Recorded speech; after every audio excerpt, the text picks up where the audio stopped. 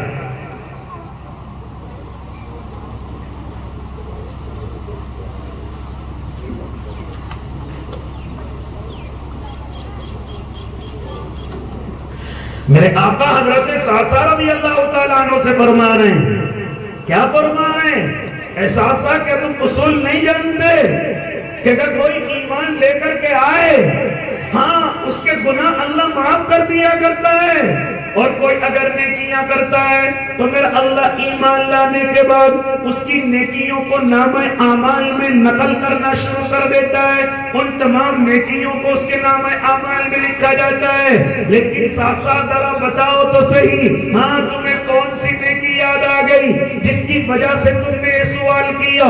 ذرا سنو، میں مختصر کرنے لگا۔ حضرت صعصع رضی اللہ تعالیٰ عنہ فرماتے ہیں، اللہ کے نبی ہم ایمان کے اندر داخل نہیں ہوئے تھے، اللہ کے نبی ہم نے اسلام ابھی قبول نہیں کیا تھا، لیکن میں نے ایک نیکی کی تھی اور مجھے امید ہے کہ وہ نیکی اللہ کو پسند آئے گی، اللہ کے نبی کو پسند آئے گی۔ کون سی نیکی؟ حضرت صعصع فرما رہے ہیں، اللہ کے نبی میں 2 اونٹوں کا مالک ہوں، وہ اونٹ بڑے خوبصورت ہیں اور بڑے قیمتی ہیں، لیکن وہ اونٹ میرے گھر سے نکل کر کے چلے جاتے ہیں۔ میں اپنی محترمہ سے کہہ کر کے ان اونٹوں کی تلاش کے اندر نکل جاتا ہوں، چنانچہ میں دیکھتا ہوں کہ میرے قبیلے سے باہر کسی دوسرے قبیلے کے گھر کے دروازے پر وہ اونٹ بندھے ہوئے ہیں۔ اے اللہ کے نبی میں فوراً دوڑا، میں نے دیکھا وہ قبیلے کا سردار ہے اور میرے اونٹوں کو اس نے اپنے گھر کے باہر اس نیت سے باندھ رکھا ہے کہ کوئی اگر ان کو پہچان لے تو اپنے اونٹوں کو لے کر کے چلا جائے۔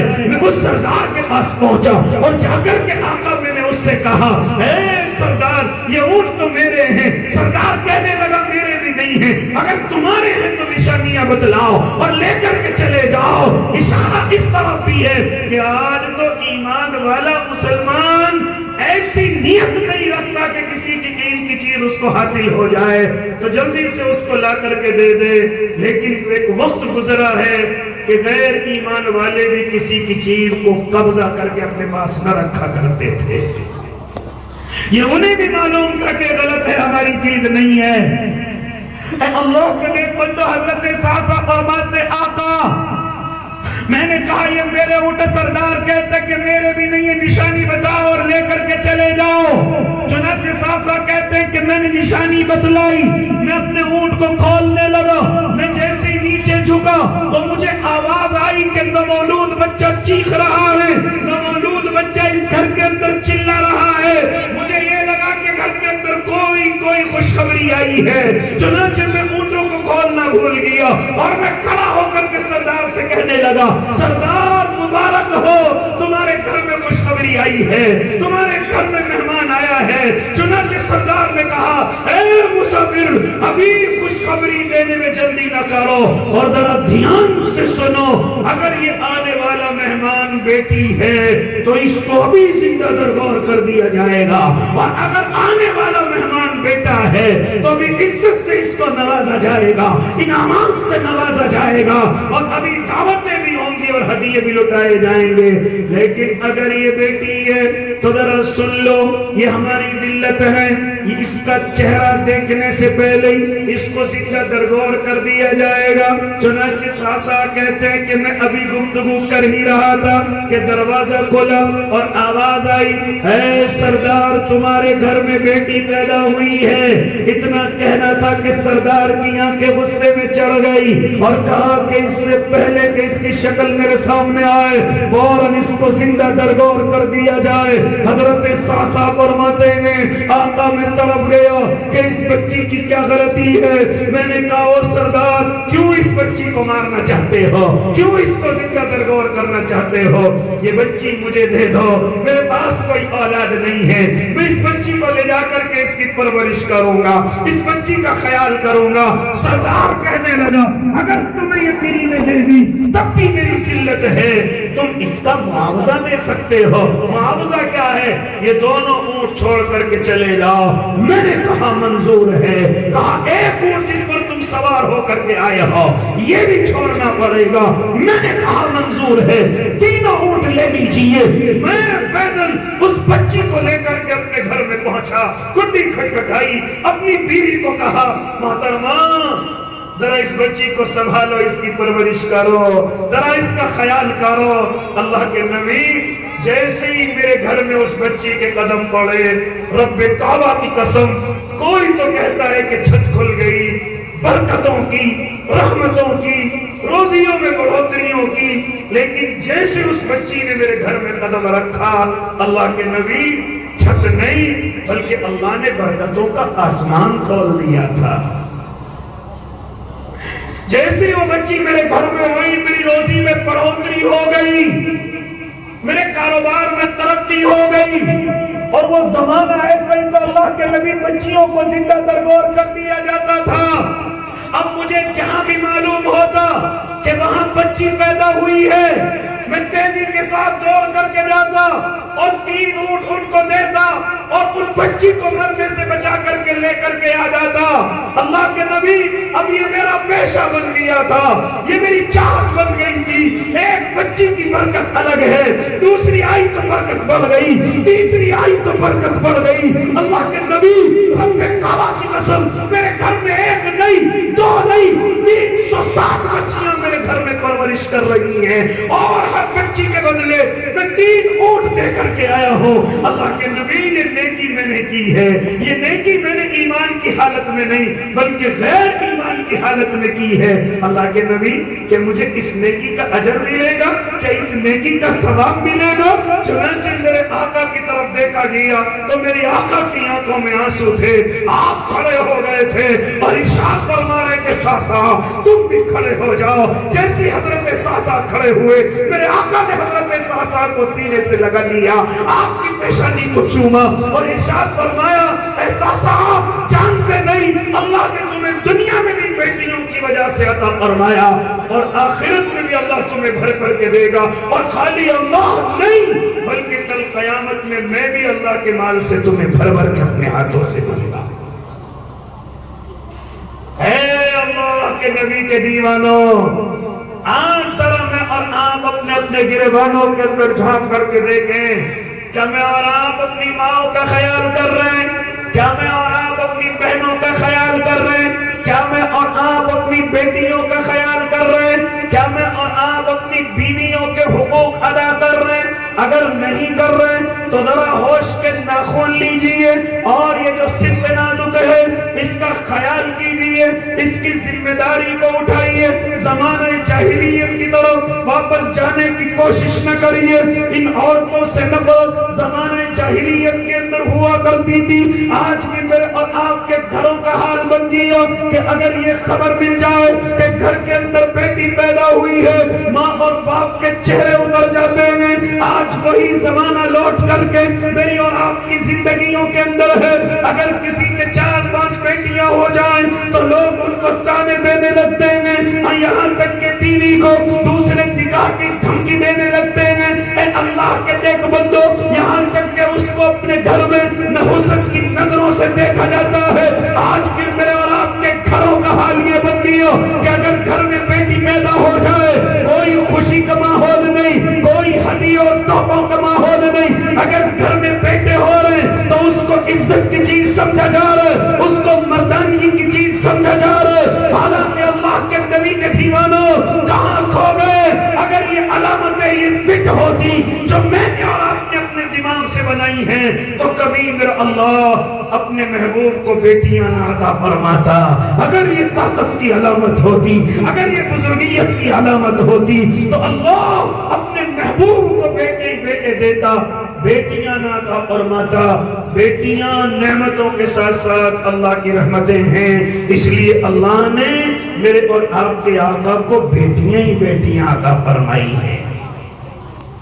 تو جتنے بھی اپنے تجربات کی روشنی میں بات کرتا ہے ذرا خیال کرنا، اللہ کے نبی تک جا کر کے یہ چیزیں ٹکراتی ہیں، اللہ کے نبی تک جا کر یہ پہنچتی ہیں۔ ہاں کچھ ماحول کے اعتبار سے خرابیاں ہیں، کچھ معاشرے کے اعتبار سے خرابیاں ہیں، لیکن ان کے ذمہ دار بھی میں اور آپ ہیں۔ اگر صحیح تربیت کرنے والی ماں مل جائے، اگر صحیح نگرانی کرنے والا باپ مل جائے تو شاید یہ شکایتیں مجھے اور آپ کو موصول نہ ہو۔ آج میری اور آپ کی بچیوں کی مائیں بھی اپنی بچیوں کی تربیت کرنے کے لیے تیار نہیں ہیں، اور بیٹیوں کی تربیت کرنے کے لیے تیار نہیں ہیں۔ اس لیے اللہ کے نیک بندو، میرے اور آپ کے آقا کے آنے سے پہلے کوئی عزت اس عورت کی نہ تھی، لیکن جب میرے اور آپ کے آقا تشریف لائیں گے، ہاں یہ عزت دینے والے میرے آقا اور ان کی شریعت مطہرہ ہے، ان کا اسلام ہے۔ آج دنیا کتنا شور مچا لے کہ اس نے عورت کو غلام بنا کر کے رکھا، ہاں اس نے قید و بند کی صحبتوں کے اندر رکھا۔ نانا اللہ کے نیک بندے، یہ عزت اسلام نے دی ہے، یہ اسے وقار اسلام نے دیا ہے، ورنہ کوئی اس زمین پر قدر کرنے والا نہ تھا۔ اور آج جو دنیا کہہ رہی ہے کہ ہم نے اس عورت کو عزت دی ہے، کوئی عزت نظر نہیں آ رہی ہے۔ نوکریوں پر ان کو بٹھا دیا گیا تاکہ مردوں سے کم ان کو نوکری دینی پڑے، میدانوں کے اندر برہنہ لا کر کے کھڑا کر دیا تاکہ زیادہ سے زیادہ لوگ دیکھنے کے لیے آئیں اور ہمارا کاروبار چلے۔ انہیں ہوٹلوں کی زینت بنا دیا گیا تاکہ زیادہ سے زیادہ کسٹمر آئے، دکانوں پر بٹھا دیا، ایک ہوتس بنا دیا۔ اے اللہ کے نیک بندو، آج عورت کا سب سے زیادہ استعمال اپنے کاروبار کو چمکانے کے لیے کیا گیا ہے۔ یہ نہیں کہ عورت کی قدر بڑھ گئی ہے، عزت بڑھ گئی۔ جو عزت اللہ رب العزت نے اسلام کے ذریعے سے اس عورت کو عطا فرمائی ہے، وہ آج تک دنیا میں کوئی نہ کر سکا، نہ کوئی دے سکا۔ اگر یہ عورت تیری ماں ہے تو بیٹے کی ذمہ داری کہ اپنی ماں کا خیال کرے، اس کو کمانے کی ضرورت نہ پڑے، اس کو کاروبار کی طرف چلنے کی ضرورت نہ پڑے۔ اسی لیے تو فرماتے تھے جب تیرا خرچ کرنے کے لیے دل چاہے تو سب سے پہلے اپنی ماں پر آ کر کے خرچ کرنا۔ جب تجھے اپنے مال سے تصرف کرنے کا ارادہ ہو تو سب سے پہلے اپنی ماں کی طرف خیال کرنا، اپنے باپ کی طرف خیال کرنا. اے اللہ کے نیک بندو، اگر عورت کو بہن بنایا ہے تو اس کی ذمہ داری کہ بھائی اس کا خیال کرے. کوئی ضرورت نہیں کہ بہن کہیں جا کر کے کاروبار کرے، کہیں جا کر کے نوکریاں کرے.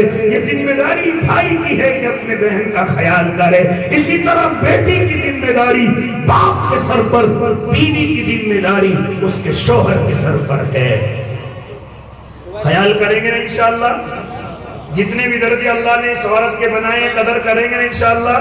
اگر ماں ہے تو انشاءاللہ قدر کریں گے، بہن ہے تو اس کے حقوق ادا کریں گے، بیٹی ہے تو اس کی پرورش اور تربیت اور اس کے حقوق ادا کے ساتھ ساتھ اس کا نکاح اچھی جگہ کریں گے. اور اگر بیوی ہے تو اس کو اپنی پیروں کی دھول نہیں بلکہ اس کو اپنی دوست، اپنی شریک، اپنی معین بنا کر کے رکھیں گے. اللہ ان مختصر سی باتوں پر مجھے بھی عمل کی توفیق دے، آپ کو بھی عمل کی توفیق دے. آمین وآخر دعواہم الحمدللہ.